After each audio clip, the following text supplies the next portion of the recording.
sometimes you don't want a background map. You just want a nondescript sky, something that's not going to interfere with maybe a lot of detail that you have going on in here. Sometimes background maps can distract from what you want your animation to do. And that is an artistic decision that you'll have to make. So what I'm going to show you is an alternative to using an HDRI map as a background. I still want you to do it for Lab 3, but for overall, you don't have to use an HDRI map for your final animation if artistically it doesn't work. So if you have a lot of textures and it's really busy, you may just want a plain background sky. And here's the best way I've found to do this in Arnold. Okay, so rendering environment. So I've got my environment pulled up, and I've zoomed out here enough so that you can see what's going on in my background. It should be nothing right now. Yeah, so it's just nothing. And then remember, we're using this automatic exposure control. It just does better in helping you set your lighting. Okay, so we're going to come to environment map. Now, remember, you can pick a color, right? So let's just pick a color. And you see it's flat. And if you ever go out, it's really hard to do this in Atlanta because we have so many trees in Metro Atlanta that it's really hard to go anywhere where you can go out and look at the sky from your eyes, the vision of your eyes to the horizon. But if you ever look at pictures of the sky, or you're actually somewhere where you can look at the sky, you're going to see that the sky's not flat color. It's darker at the top, and as it gets closer to the horizon, because of the cloud, or the environmental water vapor in the environment. Sorry, I'm tongue-tied here. Because of water vapor in the environment, it's going to fade out to lighter as it gets closer. And then, of course, if you start working with sunsets, you get all kinds of different gradations. But this is always a gradient. So this doesn't work. I'm just going to... Okay. So I'm going to come in here, and I'm going to Arnold. And you're going to see you have two different environments. You have this one that has a physical sky. And then you have this one that has physical sun and sky environment. So I'm going to just select that and say OK.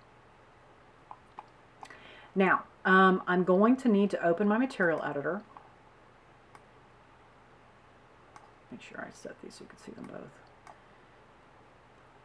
And I'm going to need to drag and drop that into a slot in my material editor as an instance. We always want to work with instances in this case so that they are communicating. And now I will be able to change my parameters here. Okay, so it didn't work with my image, but it works fine here.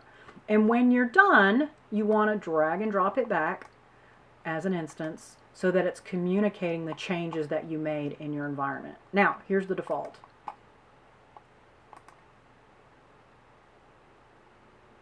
Kind of blown out. So what we need to do is come down here and make adjustments. I have not played with this widget yet, but my guess is it's something you can create to work just like the rosette where we put in the sun system in 3D Studio Max. The intensity, this is the global intensity. So what I'm going to do is I'm going to reduce this down so you can see what happens when I just reduce that and render it out. That's kind of cool. And that in and of itself might be what I want. In this case it's not. But, so I'm going to adjust my intensity back to 0.1. Sun, and then this is how much of an impact the sun itself is going to have on my scene.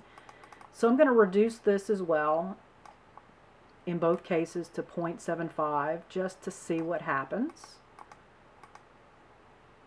Okay, I'm leaving this at 0.1. I'm not taking it back to 1. It was just way too much. And then I'm going to render again.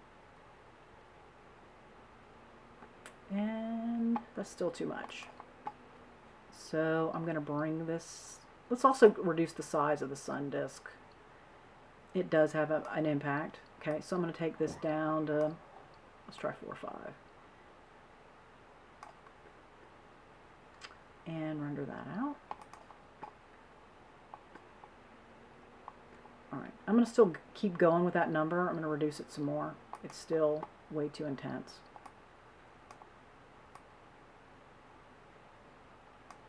But what I'm also going to do is I'm going to reduce the intensity of my sky.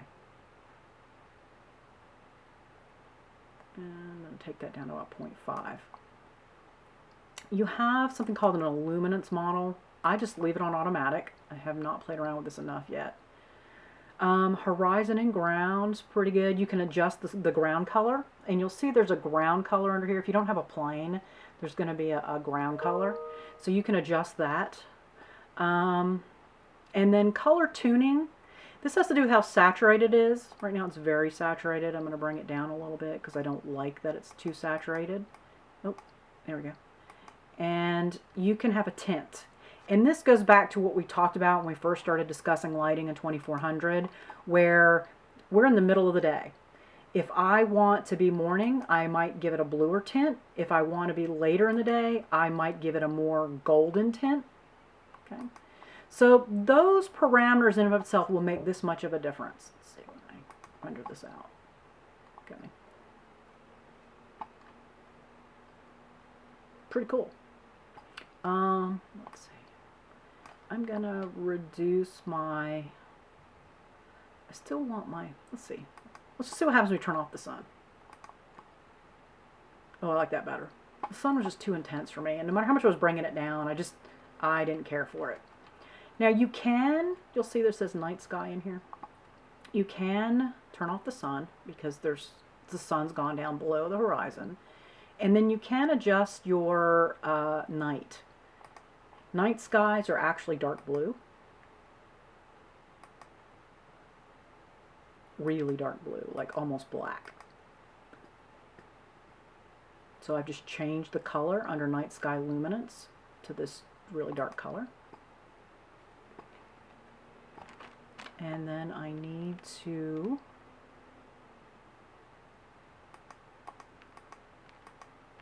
got this to work before.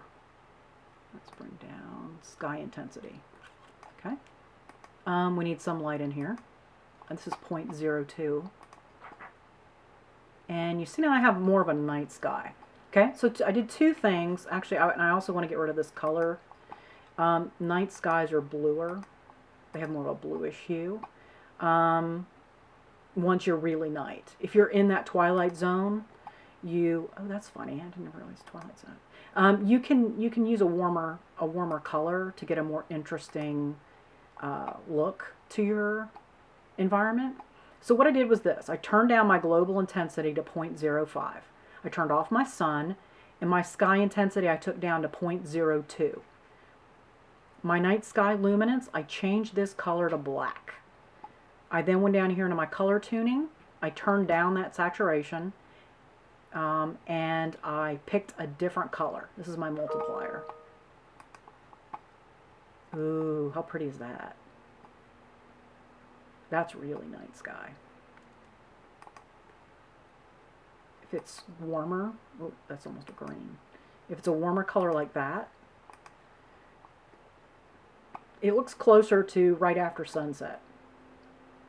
Now, part of the problem is these colors are mixing, and it's turning green. So, I would say lighten that. Oh, it makes it gray. Alright, it doesn't like that shade. Pick a different shade. Right, and so that's what you just do sometimes. You just try things, see what works, and